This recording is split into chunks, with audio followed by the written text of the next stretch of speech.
Bonjour, welcome to my country. My name is Alex Mack and I was born in the suburb of Paris, but was lucky enough to grow up in the famous city of wine, Bordeaux. Needless to say that being able to grow up among vineyards led me to learn more about wine. However, I've mostly experienced Bordeaux wine, but never know about Burgundy wine. So, my question is, whenever I hear about Burgundy's wine, I always hear the word climat. Climat. Climat. Climat. Climat. But what does it really mean? I know a famous restaurant in Paris called Le Climat. I think it might help me get some answers. This is wine because if you stick to the famous names that the entire world is crazy about, yes, they usually do fantastic wines, but it's more interesting, be more adventurous. So Denis, what is your favorite Burgundy wine? I'm just going to give you a typical Burgundy answer. In Burgundy we say there are no great wines. They are great bottles.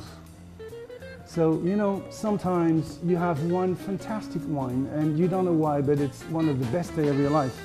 The next day you open the second exact same bottle, and it doesn't work. And the magic is gone. It's a philosophy. You have to admit that wine is something that is alive. So no, it's not going to be the same in the winter and the summer. It's not going to be the same if you're in good mood or bad mood. It changes all the time. It's not Coca-Cola. It's not going to be always the same. You have to accept that. Yes, and it's a philosophy, absolutely.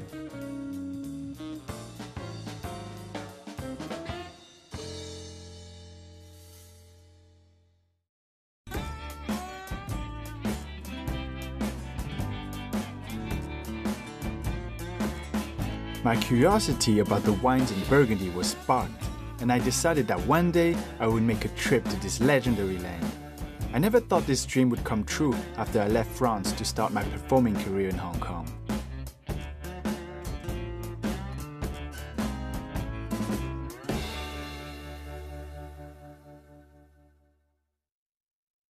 I've settled in Hong Kong for a little more than a year now, and I know more and more Hong Kong people enjoy drinking Burgundy's wine. It's aromatic red grapes, and the smell is very delicate. And also, when we spin the wine, we have to spin it very gently. So that's why we need a bigger glass. So John, I'm wondering, what made you fall in love with Burgundy's wine? I have to go back to 18 years ago when I first go to the vineyards and the wine production region. This is Burgundy. In Burgundy, only 2 grapes, but it represents 1,000 different kinds of style.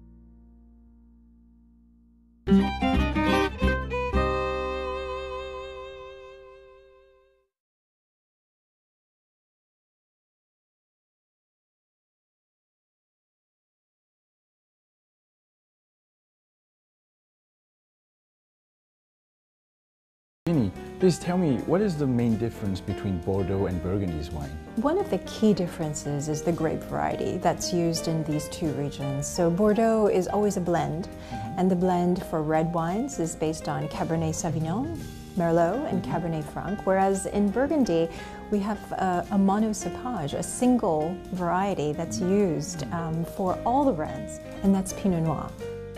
For white wines, in Bordeaux you have Sauvignon Blanc and Semillon. In Burgundy, you just have Chardonnay. So there's this purity of flavors, and many people call it transparent. They can also describe it as, because of the region being cooler, a little more elegant and lighter. Cabernet Sauvignon based in Bordeaux, or Merlot if it's from the right bank, tends to be bigger bodied and also more tannins, just a bit stronger in style and personality. And Burgundy tends to be a bit more feminine. So this leads me to ask you, why do Bordeaux wineries blend, and why do Burgundy's wineries don't blend and only choose one type of cepage? A lot of it is historic. In Bordeaux, where the trading...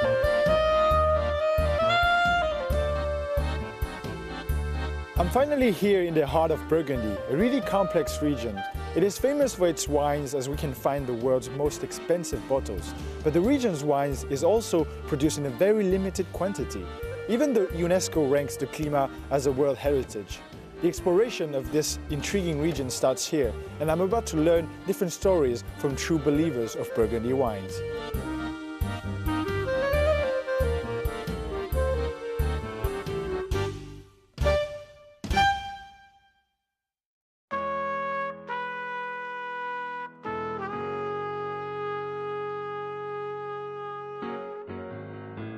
I am here today at Maison Joseph Drouhin, one of the most famous and the longest history winemakers in Burgundy. So a lot of Hong Kong people also appreciate the wines from this maison. And I am here today with Frédéric Drouhin, the owner and the president of the board. Hi. Bonjour, welcome. Thank you very much. So please tell us about Maison Joseph Drouhin. Well, it's a family affair because Joseph Drouhin was my great-grandfather. And he was very young.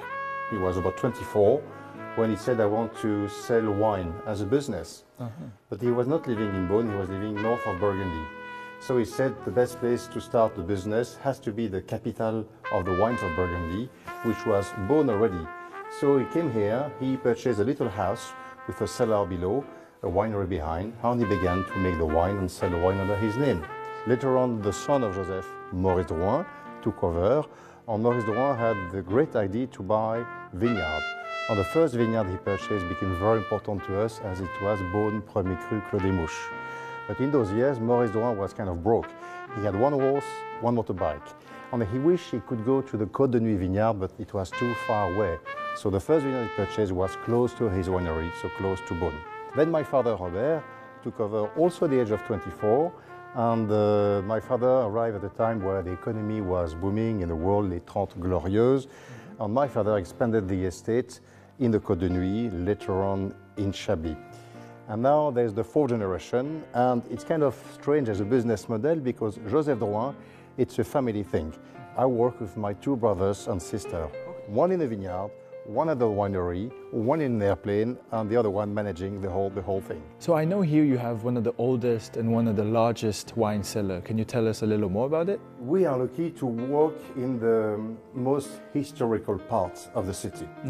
Beaune was a village set up by the Romans, when the Romans, they invaded from Italy, France, 2,000 years ago. Then nothing much happened in the city until the monks in the 9th century arrived and they began to plant vineyards, to build winery and to build cellar. And between the 9th to the 17th century, houses, cellars were built in Beaune. And we purchased those cellars, we purchased those houses to connect them together. Today, when you walk through our cellars, you almost see and read the history of France, the history of the Burgundy. At the time, Burgundy was separated from France. It's a long, long story, but it's very emotional. And my cellar people, when they come and work here, because it's not a museum, we still use the cellar to age wine in cask or to mature wine in bottle. They say, Monsieur Drouhin, you cannot imagine the privilege we have to work here. Because when you work in a modern winery, we have all the comfort of a modern winery, but no emotion. When we're in the cellars, we say to ourselves, I'm doing the work here in that cellar that someone has been doing 2, 3, 4, 5 centuries ago. The same kind of work. And maybe the conditions were even more difficult, no electricity. In those years, they had the candle. So they say it's very emotional because they start very early in the morning to work at 7. They are in the cellar. They listen to the bells of the church, which is next door. And beyond the work, they say we have emotion and pleasure. So we try first Beaune Clos des Mouches white. And that wine, has a great history. My grandfather, Maurice Drouhin, in 1921, said, I want to buy a vineyard. So the first parcel he purchased was Beaune Clos des Mouches. But originally, the land was only planted with Pinot Noir. After the big phylloxera crisis, the insect that destroyed all the vineyards in Europe, after the war, World War I, the area was abandoned and destroyed. So he began to replant. And he discovered that in Burgundy, when you plant a parcel with Pinot Noir, you plant a few white grapes within the plot. In 1928, the Chardonnay were not ripe at the time of the harvest of Pinot Noir, so he had to wait. And in fact, he waited a little too long, and when he picked the Chardonnay, it was too late to add the fresh grapes into the fermenter of Pinot Noir. So he said, what do I do with those grapes? So he crushed them and filled up 2 barrels. And when he tasted the wine, he said, ooh, c'est bon, it's good. Maybe I should do more. And from then he decided to replant more to make it parity 7 hectares for the white, 7 hectares for the red. And for many years, Joseph Drouhin was the only one to sell a Beaune Premier Cru white with Chardonnay. Usually I like the whites when they are between 4 to 9 years of age. I love them. So I picked that vintage because it's just beginning to open up. But 2013 was a year where, very sadly, we had a hailstorm on the Clos des Mouches. So the production on that vintage has been very limited. We produced 5% of a normal crop because of the hail. Wow. So it's privileged. The current vintages, 2015, 16 and 17, are almost back to normal. Santé. Santé.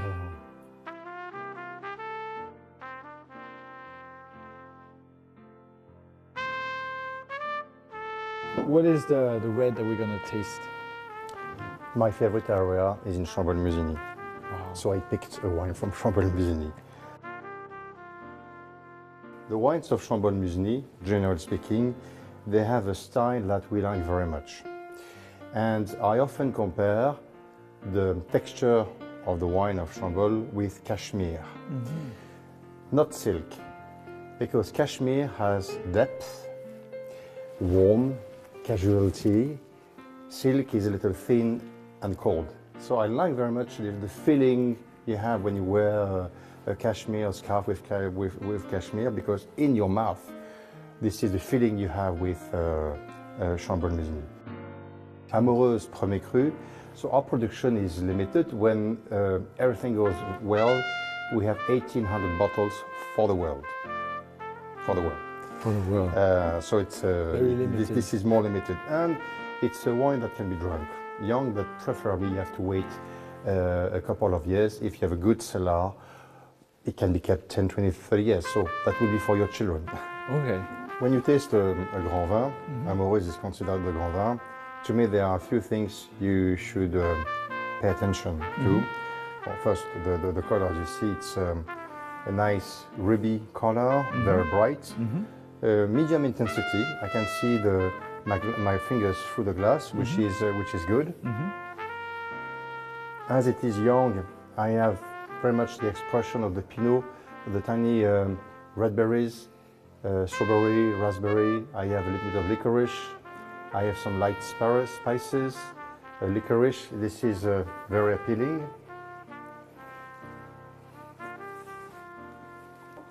What's very important to me is the body of the wine, the middle palate, and the length. And the texture you have with the tannins, they are refined, like polished tannins. No edges. And you have a refreshing acidity, almost kind of mintiness that support the whole thing. I'm still talking to you, and I still have flavors in my mouth. So la longueur en bouche, the length, even if this is still a baby, it has great potential. I can enjoy it now. I will probably keep the bottle a little longer, but to me this is a grand vin. A grand vin. Thank you for sharing your favorite wine.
We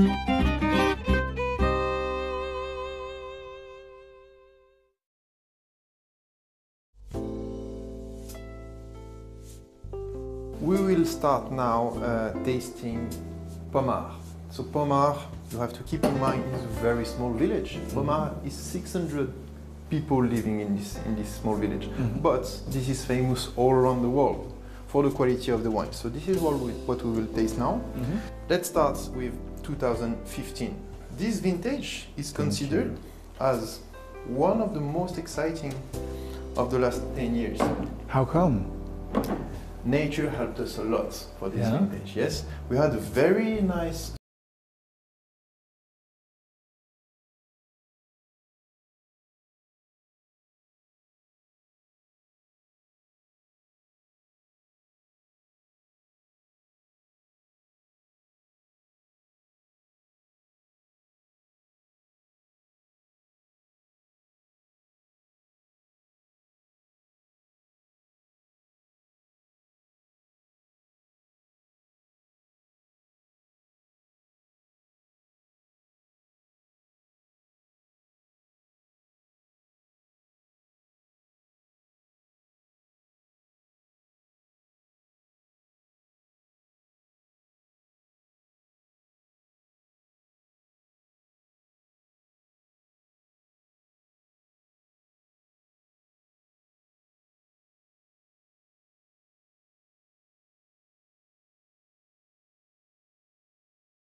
Mais aussi, quand tu sens l'assiette, tu as le fumé, tu sais, le fumé de pigeon qui revient. Ouais. Et l'association